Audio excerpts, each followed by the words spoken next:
ಮೈಸೂರು ದಸರಾ ಕನ್ನಡ ನಾಡಿನ ನಾಡಹಬ್ಬ. ಮೈಸೂರು ದಸರಾಕ್ಕೆ ಬಾನು ಮುಸ್ತಾಕ್ ಅವರನ್ನ ಈ ಬಾರಿ ಅತಿಥಿಯಾಗಿ ಕರೆದಿದ್ದಾರೆ. ಯಾರಿಗೆ ಹಿಂದೂ ಧರ್ಮದ ಮೇಲೆ ನಂಬಿಕೆ ಇಲ್ವೋ, ಯಾರು ಮೂರ್ತಿ ಪೂಜೆಯನ್ನು ಒಪ್ಪಲ್ವೋ, ಅವರು ದಸರಾ ಹಬ್ಬಕ್ಕೆ ಬಂದು ಏನ್ ಮಾಡ್ತಾರೆ? ದಸರಾವನ್ನ ಉದ್ಘಾಟನೆ ಮಾಡುವುದೇ ತಾಯಿ ಚಾಮುಂಡೇಶ್ವರಿಗೆ ಪುಷ್ಪಾರ್ಚನೆಯನ್ನು ಮಾಡುವುದರ ಮೂಲಕ ಚಾಮುಂಡಿ ಬೆಟ್ಟದಲ್ಲಿ. ಬಾನು ಮುಸ್ತಾಕ್ ಅವರು ಇದನ್ನು ಮಾಡ್ತಾರ? ಬಾನು ಮುಸ್ತಾಕ್ ಅವರನ್ನ ದಸರಾ ಹಬ್ಬಕ್ಕೆ ಕರೆದು ಹಿಂದೂಗಳ ಭಾವನೆಗೆ ಧಕ್ಕೆ ತರುವಂತ ಕೆಲಸವನ್ನ ಕಾಂಗ್ರೆಸ್ ಸರ್ಕಾರ ಮಾಡ್ತಾ ಇದೆ. ನಿರ್ಭೀತ, ನಿಷ್ಪಕ್ಷಪಾತ, ವಿಶ್ವಾಸಾರ್ಹ ಸುದ್ದಿಗಳಿಗೆ ಮತ್ತೊಂದು ಹೆಸರಾಗಿರೋ ನ್ಯೂಸ್ 18 ಕನ್ನಡ ಈಗ ಆಪ್ನಲ್ಲೂ ಲಭ್ಯ ಇದೆ. ದಯವಿಟ್ಟು ಇಲ್ಲಿರೋ QR ಕೋಡ್ ಅನ್ನ ಸ್ಕ್ಯಾನ್ ಮಾಡಿಕೊಂಡು ಆಪ್ ಡೌನ್ಲೋಡ್ ಮಾಡೋದಕ್ಕೆ ಮರಿಬೇಡಿ. ನಿಮ್ಮ ಬೆಂಬಲ ಹೀಗೆ ಸದಾ ನಮ್ಮೊಂದಿಗಿರಲಿ. ಧನ್ಯವಾದ. 2023ರಲ್ಲಿ ಜನ ಸಾಹಿತ್ಯ ಸಮ್ಮೇಳನ ಅನ್ನುವಂತ ಒಂದು ಸಮ್ಮೇಳನ ನಡೆಯುತ್ತೆ. ಆ ಸಮ್ಮೇಳನದಲ್ಲಿ ಬಾನು ಮುಸ್ತಾಕ್ ಅವರು ಮಾತಾಡ್ತಾ, ನಾನೊಬ್ಳು ಸಾಹಿತಿ, ಆದ್ರೆ ನಾನು ಕನ್ನಡದಲ್ಲಿ ಎಲ್ಲಿ ನಿಲ್ಲಬೇಕು? ನೀವು ಕನ್ನಡವನ್ನ ತಾಯಿ ಭುವನೇಶ್ವರಿಗೆ ಹೋಲಿಕೆ ಮಾಡ್ತೀರಿ, ತಾಯಿ ಭುವನೇಶ್ವರಿಯನ್ನ ಆರಾಧನೆ ಮಾಡ್ತೀರಿ, ಅವಳನ್ನ ಮಂದಹಾಸನದಲ್ಲಿ ಕೂರಿಸ್ತೀರಿ, ಅರಿಶಿನ ಮತ್ತು ಕುಂಕುಮದ ಧ್ವಜವನ್ನ ಉಪಯೋಗಿಸ್ತೀರಿ. ನಾನು ಒಬ್ಳು ಅಲ್ಪಸಂಖ್ಯಾತಲಾಗಿ ಎಲ್ಲಿ ನಿಲ್ಲಬೇಕು? ಇದನ್ನು ನಾನು ಹೇಗೆ ಒಪ್ಕೋಬೇಕು? ಈ ಪ್ರಶ್ನೆಯನ್ನ 2023ರ ಜನಸಾಹಿತ್ಯ ಸಮ್ಮೇಳನದಲ್ಲಿ ಬಾನು ಮುಸ್ತಾಕ್ ಅವರು ಕೇಳ್ತಾರೆ. ಅಂದ್ರೆ ನಮ್ಮ ತಾಯಿ ಭುವನೇಶ್ವರಿಯನ್ನು ಅವರು ಒಪ್ಪಲ್ಲ. ಕನ್ನಡ ನಾಡಿನ ಜನತೆ ತಾಯಿ ಭುವನೇಶ್ವರಿಯ ಫೋಟೋವನ್ನ ತಮ್ಮ ಧ್ವಜದಲ್ಲಿ ಹಾಕುವುದನ್ನು ಅವರು ಒಪ್ಪಲ್ಲ. ಹಳದಿ ಮತ್ತು ಕೆಂಪು ಬಣ್ಣದ ಧ್ವಜವನ್ನು ಅವರು ಒಪ್ಪಲ್ಲ. ಅದರ ಬಗ್ಗೆನೇ ಆಕ್ಷೇಪವನ್ನು ಮಾಡುವಂತ ಬಾನು ಮುಸ್ತಾಕ್ ಅವರು ತಾಯಿ ಚಾಮುಂಡೇಶ್ವರಿಯನ್ನು ಹೇಗೆ ಒಪ್ತಾರೆ? ಇದು ನನ್ನ ಪ್ರಶ್ನೆ. ಕಾಂಗ್ರೆಸ್ ಸರ್ಕಾರಕ್ಕೆ ಏನಾಗಿದೆ? ನೀವು ಯಾರಿಗೆ ಎಷ್ಟು ಅಪಮಾನ ಮಾಡಬೇಕು ಅಂತಿದ್ದೀರಿ? ಯಾರಿಗೆ ಹಿಂದೂ ಧರ್ಮದ ಮೇಲೆ ನಂಬಿಕೆ ಇಲ್ಲ, ಯಾರಿಗೆ ತಾಯಿ ಚಾಮುಂಡೇಶ್ವರಿಯ ಮೇಲೆ ನಂಬಿಕೆ ಇಲ್ಲ, ಯಾರು ತಾಯಿ ಚಾಮುಂಡೇಶ್ವರಿಗೆ ಪುಷ್ಪಾರ್ಚನೆ ಮಾಡುವುದನ್ನು ಒಪ್ಪಲ್ಲ, ಯಾರು ಚಾಮುಂಡಿಯನ್ನೇ ಒಪ್ಪಲ್ಲ, ಭುವನೇಶ್ವರಿಯನ್ನು ಒಪ್ಪಲ್ಲ, ಅಂತವರನ್ನ ನೀವು ಹೇಗೆ ದಸರಾ ಉದ್ಘಾಟನೆಗೆ ಕರೆದ್ರಿ? ದಸರಾ ಸಾಂಸ್ಕೃತಿಕ ಉತ್ಸವ ಮಾತ್ರ ಅಲ್ಲ, ದಸರಾ ಧಾರ್ಮಿಕ ಉತ್ಸವ. ತಾಯಿ ಚಾಮುಂಡೇಶ್ವರಿ ಮಹಿಷಾಸುರನನ್ನ ಮರ್ದನ ಮಾಡಿದ್ದು ಅದರ ಉತ್ಸವ. 9 ದಿನಗಳ ನವರಾತ್ರಿಯನ್ನು ನಾವು ಆಚರಣೆ ಮಾಡುವಂಥದ್ದು ತಾಯಿ ದುರ್ಗೆ ದುಷ್ಟರನ್ನ ಸಂಹಾರ ಮಾಡಿದ್ಲು, ಮಹಿಷಾಸುರನನ್ನ ಸಂಹಾರ ಮಾಡಿದ್ಲು ಅನ್ನುವಂಥ ಕಾರಣಕ್ಕಾಗಿ ಸಾಂಸ್ಕೃತಿಕ ಉತ್ಸವವನ್ನು ನಾವು ಅದರ ಒಂದು ಭಾಗವನ್ನಾಗಿ ಮಾಡ್ತೀವಿ.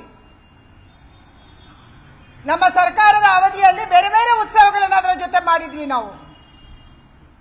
ಆದ್ರೆ ಇವತ್ತು ತಾಯಿ ಚಾಮುಂಡೇಶ್ವರಿಗೆ, ಆ ದೇವಸ್ಥಾನಕ್ಕೆ, ಆ ಆಚರಣೆಗೆ, ಆ ಉದ್ಘಾಟನೆಗೆ ಅಪಮಾನ ಮಾಡುವಂತ ಕೆಲಸವನ್ನ ಸಿದ್ದರಾಮಯ್ಯನವರ ಸರ್ಕಾರ ಮಾಡಿದೆ. ಯಾವುದೇ ಕಾರಣಕ್ಕಾಗಿ ನಮ್ಮ ತಾಯಿ ಭುವನೇಶ್ವರಿಗೆ ಅಪಮಾನ ಮಾಡಿದಂತ ಬಾನು ಮುಸ್ತಾಕ್ ಅವರು ಚಾಮುಂಡಿ ಬೆಟ್ಟ ಹತ್ತಬಾರದು, ಚಾಮುಂಡಿ ಬೆಟ್ಟದ ತಾಯಿ ಪೂಜೆಯಲ್ಲಿ ಅವರು ಭಾಗವಹಿಸಬಾರದು. ಯಾಕಂದ್ರೆ ಅವರು ಪುಷ್ಪಾರ್ಚನೆ ಮಾಡಲ್ಲ ಅಂತ ನಾನು ಅನ್ಕೊಂಡಿದ್ದೀನಿ. ಅದಕ್ಕಾಗಿ ತಕ್ಷಣ ಸರ್ಕಾರ ಏನು ಬಾನು ಮುಸ್ತಾಕ್ ಅವರಿಗೆ ನೀವು ಆಹ್ವಾನವನ್ನು ಕೊಟ್ಟಿದ್ದೀರಿ ಅದನ್ನು ವಿಡ್ರಾ ಮಾಡಬೇಕು.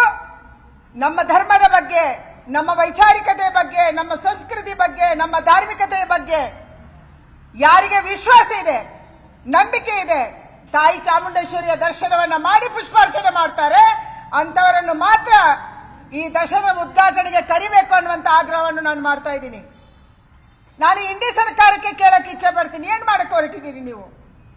ಕರ್ನಾಟಕದಲ್ಲಿ ಬಾನು ಮುಸ್ತಾಕ್ ಅವರನ್ನು ಕರಿತೀರಿ, ಕೇರಳದಲ್ಲಿ ಹಿಂಗಿದೆ ಇಂಡಿ ಜನ ಶಬರಿಮಲೆಯ ಭಕ್ತರ ಕನ್ವೆನ್ಷನ್ಗೆ ಸಮಾವೇಶಕ್ಕೆ ಯಾರು ಭಗವಂತನೇ ನಂಬಲ್ಲ, ಏತಿಯಸ್ಟ್ ಅಂತ ಅನ್ಕೊಂತಾರೆ ಅಂತ ಸ್ಟಾಲಿನ್ ಅನ್ನು ಕರೆದಿದ್ದಾರೆ. ಏನ್ ನಡೆಸಿದ್ದೀರಿ ನೀವು? ಈ ದೇಶದಲ್ಲಿ ಇಂಡಿ ಅಲಯನ್ಸ್ ಯಾರ ಪರವಾಗಿ ಕೆಲಸ ಮಾಡ್ತಾ ಇದೆ? ಯಾವ ಮಿಷನರಿ ಸಲುವಾಗಿ ಕೆಲಸ ಮಾಡ್ತಾ ಇದೆ? ಯಾರನ್ನು ಒಪ್ಸಕ್ಕೆ ಮಾಡ್ತಾ ಇದೆ? ಯಾವ ಜಾರ್ಜ್ ಸೊರೋಸ್ಗೆ ನೀವು ಸಮಾಧಾನ ಮಾಡಕ್ಕೆ ಮಾಡ್ತಾ ಇದ್ದೀರಿ? ಶಬರಿಮಲೆಯಲ್ಲಿ ಸ್ಟಾಲಿನು, ಚಾಮುಂಡಿ ಬೆಟ್ಟದಲ್ಲಿ ಬಾನು ಮುಸ್ತಾಕ್. ಇದು ನಿಮ್ಮ ಇಂಡಿ ಅಲಯನ್ಸ್. ಯಾವುದೇ ಕಾರಣಕ್ಕೆ ಇದನ್ನು ನಾವು ಒಪ್ಪೋದಿಲ್ಲ. ಇದಕ್ಕೆ ಎಲ್ಲ ಭಕ್ತಾದಿಗಳು ಕೂಡ ವಿರೋಧವನ್ನು ವ್ಯಕ್ತ ಮಾಡಬೇಕು.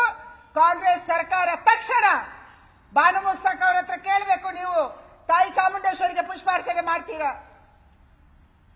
ನೀವು ನಮ್ಮ ತಾಯಿಯ ದೀಪ ಹಚ್ಚುವಂತ ಸಂದರ್ಭದಲ್ಲಿ ದೀಪವನ್ನು ಹಚ್ತೀರಾ? ನಿಮ್ಗೆ ತಾಯಿ ಚಾಮುಂಡೇಶ್ವರಿಯ ಮೇಲೆ ವಿಶ್ವಾಸ ಇದೆಯಾ? ನಂಬಿಕೆ ಇದೆಯಾ? ನಂಬಿಕೆ ಇದ್ರೆ ನೀವು ಬನ್ನಿ, ನಮ್ದೇನು ವಿರೋಧ ಇಲ್ಲ. ಯಾವುದೇ ಸಾಹಿತಿಗಳ ಬಗ್ಗೆ ನಮ್ಗೆ ವಿರೋಧ ಇಲ್ಲ, ಯಾವುದೇ ವಿಚಾರಗಳ ಬಗ್ಗೆನೂ ದೇಶದಲ್ಲಿ ವಿರೋಧ ಇಲ್ಲ. ಯಾಕಂದ್ರೆ ಎಲ್ಲ ವಿಚಾರವನ್ನ ನಂಬ್ಕೊಂಡು ಬಂದಂತವ್ರು ನಮ್ಮ ದೇಶ. ಜಾತ್ಯತೀತ ರಾಷ್ಟ್ರವನ್ನು ನಾವು ಒಪ್ಕೊಂಡಂತವರು. ಜಾತ್ಯತೀತದ ಅರ್ಥ ಹಿಂದೂ ಧರ್ಮಕ್ಕೆ ಅಪಮಾನ ಮಾಡು, ನಮ್ಮ ದೇವರಿಗೆ ಅಪಮಾನ ಮಾಡು ಅನ್ನುವಂಥದ್ದಲ್ಲ. ನಮಗೆ ಸಂವಿಧಾನದಲ್ಲೇ ಹೇಳಿದ್ದಾರೆ, ರೈಟ್ ಟು ರಿಲಿಜನ್ ನಮ್ಗೆ ಇದೆ. ರೈಟ್ ಟು ರಿಲಿಜನ್ ಅನ್ನ ಅಪಾರ್ಥ ಮಾಡಿಕೊಂಡು ನಮ್ಗೆ ಅಪಮಾನ ಮಾಡುವಂತ ಕೆಲಸವನ್ನ ನೀವು ಮಾಡ್ತಾ ಇದ್ದೀರಿ. ಇದನ್ನು ಯಾವುದೇ ಕಾರಣಕ್ಕೆ ಒಪ್ಪಲ್ಲ ಅನ್ನುವಂತ ಆಗ್ರಹವನ್ನು ನಾನು ಸರ್ಕಾರಕ್ಕೆ ಮಾಡ್ತೀನಿ.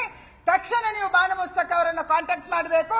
ಅವರು ಪುಷ್ಪಾರ್ಚನೆ ಮಾಡ್ತಾರೆ, ಅವರು ದೀಪ ಹಚ್ತಾರೆ, ಅವರು ಚಾಮುಂಡೇಶ್ವರಿಯನ್ನು ನಂಬ್ತಾರೆ ಅಂದ್ರೆ ನೀವು ಅವರನ್ನು ಉದ್ಘಾಟನೆ ಮಾಡಿಸಿ, ಇಲ್ಲಾಂದ್ರೆ ತಕ್ಷಣ ಅದನ್ನು ವಿಡ್ರಾ ಮಾಡಬೇಕನ್ನುವಂತ ಆಗ್ರಹವನ್ನು ನಾನು ಮಾಡ್ತಾ ಇದ್ದೀನಿ. ಅವರು ದಸರಾವನ್ನ ಆಚರಣೆ ಮಾಡಿರ್ಬೋದು, ತಾಯಿ ಚಾಮುಂಡೇಶ್ವರಿಗೆ ಹೋಗಿ ನಮಸ್ಕಾರ ಮಾಡುವುದನ್ನು ಅವರು ಎಂದು ಮಾಡಿರ್ಲಿಕ್ಕಿಲ್ಲ. ಅವರು ಮಾಡಿದ್ರೆ ಅದನ್ನು ಒಪ್ಕೋಬಹುದು. ಆದ್ರೆ ಇವತ್ತು ಯಾವ ಏಥಿಯಸ್ಟ್ಗಳಿದ್ದಾರೆ, ಯಾರು ಹಿಂದೂ ವಿರೋಧಿಗಳಿದ್ದಾರೆ, ಯಾರು ಧರ್ಮವನ್ನು ವಿರೋಧ ಮಾಡ್ತಾರೆ, ಯಾರು ತಾಯಿ ಚಾಮುಂಡೇಶ್ವರಿಯನ್ನ ಮೂರ್ತಿ ಪೂಜೆಯನ್ನು ವಿರೋಧ ಮಾಡ್ತಾರೆ, ಅವರನ್ನು ನೀವು ಕರೀತಾ ಇದ್ದೀರಾ. ಮಹಾರಾಜರ ಕಾಲದಲ್ಲಿ, ಅವತ್ತಿನ ಕಾಲದಲ್ಲಿ ಏನಾದ್ರೂ ಆಗಿರ್ಬೋದು, ಆದ್ರೆ ಇದಕ್ಕೆ ಯಾವುದು ಇತಿಹಾಸದಲ್ಲಿ ಇಲ್ಲ. ಟಿಪ್ಪು ಸುಲ್ತಾನನೇ ಹೋಗಿದ್ರ, ಅವರು ಚಾಮುಂಡೇಶ್ವರಿಯ ದರ್ಶನ ಮಾಡಿದ್ರೆ ನಾನು ಇದನ್ನು ಹೇಳ್ತಾ ಇದ್ದೀನಲ್ಲ. ಬಾನು ಮುಸ್ತಾಕ್ ಅವರು ಹೋಗಿ ಚಾಮುಂಡೇಶ್ವರಿಯ ದರ್ಶನ ಪಡಿತಾರೆ, ಅವರು ಆರತಿಯನ್ನು ತಗೊಂತಾರೆ, ಅವರು ಮೂರ್ತಿ ಪೂಜೆಯನ್ನು ನಂಬ್ತಾರೆ, ಅವರು ಉದ್ಘಾಟನೆ ಮಾಡ್ತಾರೆ, ಅವರು ಪುಷ್ಪಾರ್ಚನೆ ಮಾಡ್ತಾರೆ. ನಂಗೂ ವಿಶ್ವಾಸ ಇದೆ ಅನ್ನುವಂತ ಮಾತನ್ನು ಹೇಳ್ತಾರೆ ಅಂದ್ರೆ ನಮ್ದೇನು ವಿರೋಧ ಇಲ್ಲ. ಹಿಂದೂ ಧರ್ಮ ಎಲ್ಲರನ್ನ ಆಕ್ಸೆಪ್ಟ್ ಮಾಡಿದೆ, ನಾಸ್ತಿಕರನ್ನು ಆಕ್ಸೆಪ್ಟ್ ಮಾಡಿದೆ, ನಮ್ದು ವಿರೋಧ ಇಲ್ಲ. ಆದ್ರೆ ವಿರೋಧ ಇರುವಂತ ಯಾರು ಭುವನೇಶ್ವರಿಗೆ ಅಪಮಾನ ಮಾಡ್ತಾರೆ, ನಾನು ನಿಮ್ಗೆ ಕೇಳಿಸ್ತೀನಿ. ಕೇವಲ 2 ನಿಮಿಷ ಇದೆ, ದಯಮಾಡಿ ಕೇಳಿಸ್ಕೋಬೇಕು. ನೀವು ತಾಯಿ ಭುವನೇಶ್ವರಿಯನ್ನ ನೀವು ಅರಿಶಿನದಲ್ಲಿ ಲೇಪನ ಮಾಡಿ ಮಂದಾಸನದಲ್ಲಿ ಕೂರಿಸಿದಿರಿ. ತಾಯಿ ಭುವನೇಶ್ವರಿಯ ದೇವಸ್ಥಾನ ಇದೆ ಈ ದೇಶದಲ್ಲಿ, ಈ ರಾಜ್ಯದಲ್ಲಿ. ಹಂಪೆ ವಿರೂಪಾಕ್ಷನ ಸನ್ನಿಧಿಗೆ ಹೋದ್ರೆ ಅಲ್ಲಿ ಭುವನೇಶ್ವರಿಯ ದೇವಸ್ಥಾನ ಇದೆ. ಉತ್ತರ ಕನ್ನಡ ಜಿಲ್ಲೆಯಲ್ಲಿ ಭುವನೇಶ್ವರಿಯ ದೇವಸ್ಥಾನ ಇದೆ. ಭುವನೇಶ್ವರಿ ನಮಗೆ ಕೇವಲ ಕನ್ನಡ ಮಾತಲ್ಲ, ನಮಗೆ ಅವಳು ಮಾತೆ ಅಂತ ನಾವು ಅಂದ್ಕೊಂಡಿದ್ದೀವಿ. ಕುವೆಂಪು ಅವರು ನಮ್ಮ ಗೀತೆಯನ್ನು ಬರೆಯುವಾಗಲೇ ಇದೇ ಹೇಳಿದ್ರು, ಜೈ ಭಾರತ ಜನನಿಯ ತನುಜಾತೆ, ಜಯ ಹೇ ಕರ್ನಾಟಕ ಮಾತೆ. ನಾವು ಮಾತೆಯಾಗಿ ಪೂಜೆ ಮಾಡಿದೀವಿ. ನಮ್ಮ ಶ್ರದ್ಧೆ ಅವಳು ಭುವನೇಶ್ವರಿ, ನಮ್ಮ ಭಾವನೆ ಅವಳು. ನಮ್ಮ ಧ್ವಜದಲ್ಲಿ ಭುವನೇಶ್ವರಿ ತಾಯಿ ರಾರಾಜಿಸ್ತಾಳೆ. ಇಂಥವರಿಗೆ ಅಪಮಾನ ಮಾಡುವಂತವರು ನಾಳೆ ಚಾಮುಂಡಿ ಬೆಟ್ಟದಲ್ಲಿ ಅಪಮಾನ ಮಾಡಲ್ಲ ಅಂತ ಏನ್ ಗ್ಯಾರಂಟಿ? ಯಾರಿದಕ್ಕೆ ಗ್ಯಾರಂಟಿ ಕೊಡ್ತಾರೆ? ಕಾಂಗ್ರೆಸ್ ಸರ್ಕಾರಕ್ಕೆ ಏನಾಗಿದೆ ನಿಮ್ಮ ಮಾನಸಿಕತೆಗೆ? ಓಲೈಕೆ ರಾಜಕಾರಣ ಅಂದ್ರೆ ಎಷ್ಟು ದಿನ? ಯಾವ್ದಾವುದಕ್ಕೆ ಓಲೈಕೆ? ನಾನು ಆಗ್ಲೇ ಹೇಳಿದೆ, ಮೈಸೂರು ದಸರಾ ಕೇವಲ ಸಾಂಸ್ಕೃತಿಕ ಕಾರ್ಯಕ್ರಮ ಅಲ್ಲ. ಸಾಂಸ್ಕೃತಿಕ ಕಾರ್ಯಕ್ರಮ ಮಾಡಕ್ಕೆ ನಮಗೆ ಬೇರೆ ದಿನಗಳು ಇದಾವೆ. ಕನ್ನಡ ರಾಜ್ಯೋತ್ಸವ ಬರುತ್ತೆ, ಅವಾಗ ಸಾಂಸ್ಕೃತಿಕ ಕಾರ್ಯಕ್ರಮ ಮಾಡೋಣ. ಇದು ನವರಾತ್ರಿ ಅನ್ನುವಂಥದ್ದು ದುರ್ಗೆಗೆ ಸಂಬಂಧಪಟ್ಟಿದ್ದು. ಮಾಡ್ತೀವಿ ನಾವು. ತಾಯಿ ಚಾಮುಂಡಿಯನ್ನ ಬೇರೆ ಬೇರೆ ಅಲಂಕಾರದಿಂದ ನಾವು ಆರಾಧನೆ ಮಾಡ್ತೀವಿ 9 ದಿನಗಳ ಕಾಲ. ಇದಕ್ಕೆ ಅಪಮಾನ ಮಾಡಕ್ಕೆ ಹೊರಟಿದ್ದೀರಿ ನೀವು. ಉತ್ತರ ಹೇಳಬೇಕು ಈ ಕಾಂಗ್ರೆಸ್ ಸರ್ಕಾರ. ನಿರ್ಭೀತ, ನಿಷ್ಪಕ್ಷಪಾತ, ವಿಶ್ವಾಸಾರ್ಹ ಸುದ್ದಿಗಳಿಗೆ ಮತ್ತೊಂದು ಹೆಸರಾಗಿರುವ ನ್ಯೂಸ್ 18 ಕನ್ನಡ ಈಗ ಆಪ್ನಲ್ಲೂ ಲಭ್ಯವಿದೆ. ದಯವಿಟ್ಟು ಇಲ್ಲಿರುವ QR ಕೋಡ್ ಸ್ಕ್ಯಾನ್ ಮಾಡಿಕೊಂಡು ಆಪ್ ಡೌನ್ಲೋಡ್ ಮಾಡೋದಕ್ಕೆ ಮರಿಬೇಡಿ. ನಿಮ್ಮ ಬೆಂಬಲ ಹೀಗೆ ಸದಾ ನಮ್ಮೊಂದಿಗಿರಲಿ. ಧನ್ಯವಾದ.